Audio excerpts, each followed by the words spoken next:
Hey, this is Rich over at TVP Live with another quick tips tutorials brought to you by Adobe Photoshop Elements Tutorials Group, and let's jump right in. Today there is no poster Who Wants to Know. I'm the one that came up with this photo. I saw it on an ad for a company that actually takes your photos and makes little tree ornaments for you. So I figured that'd be kind of cool to see. So let's go ahead and make one of these ourselves. I'm going to bring in a background, so you could just Google different backgrounds. I came up with this one.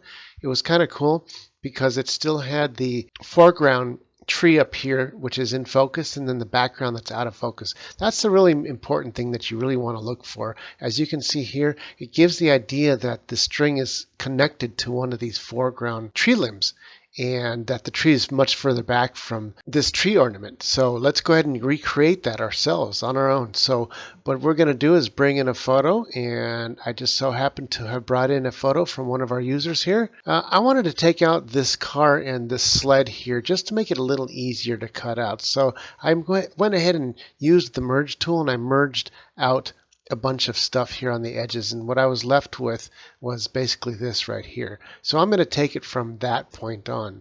What I'm going to do is I'm going to cut out the bench and the dog using a little eraser. You can try using the magic tool, but because there's so much going on, details around the edges, the magic tool is just not going to cut it very well. So I'm going to go ahead and take an eraser. I'm going to zoom in, and this is a really small 5-point soft brush eraser right around here.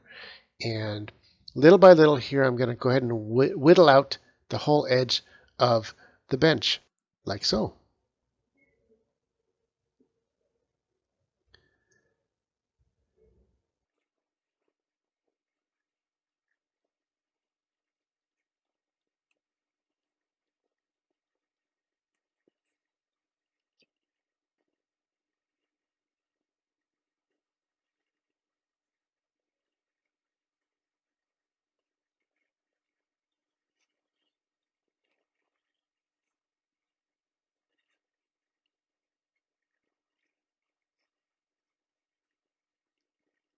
Once I have cut that all out with the eraser, now I'm going to take the polygon tool and make sure it's not the lasso, but choose the polygon down here. And I'm going to just basically trace in between where I cut out so I can keep the center and delete the outside. I'll start out right here and just carefully trace in between the two, and making sure not to touch either side.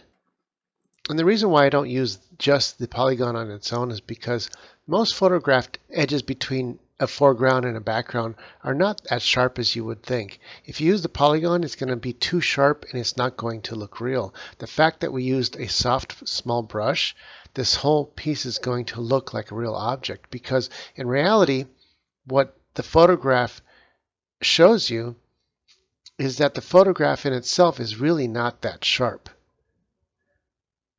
That's the reason why I use soft brush edges instead of just using the polygon. If this was a graphic that I was cutting out, made out of just pure graphics, shapes, circles, squares, triangles, etc., then I would go ahead and just use the polygon tool, because I'd be able to grab the sharp edges of a graphic. But because it's a photograph of a real object, it's soft-edged. Now that I'm getting close towards the end here where I started, all I have to do is come up to the edge where I started, right around here, and double click, and you'll see the marching ants. That circles the whole edge that I just created with the polygon tool. So now all I have to do is right click in the middle of this and select inverse and hit delete, and boom, it deletes everything but the object that I wanted to keep. And there it is. It's that easy. So now I have my graphic here all cut out and ready to go, and there's my background. I'm going to go ahead and resize this. I'll grab one of the square corners and bring this down to a nice fun size to fit, so it looks like a little tree ornament. And if I really wanted to, I could turn it a little bit sideways one way or the other. What I'm going to do is I'm going to straighten out the dog so he's like right there, and it turns the whole thing a little bit sideways. This looks kind of cool. And have him hang right around there. So let's bring in the string, and basically I'd copied this one. I traced it and copied it, and we're going to bring it over here. Where do we put this? We could put it over here, but I kind of like it like right around his head like that. It looks like it's hanging onto the edge of the bench. This looks great, but I think I want the string to go behind the pine needles so it looks like it's hung from underneath. So what I'm going to do is I'm going to go ahead and zoom in and take the string and bring it down to about 50%. And this way I can fade the string out by taking the eraser and make a really small point. I'm going to zoom in, do something like a 10 point, and just basically erase the string wherever it comes in front of a pine needle. And this will give the appearance that the string is actually behind.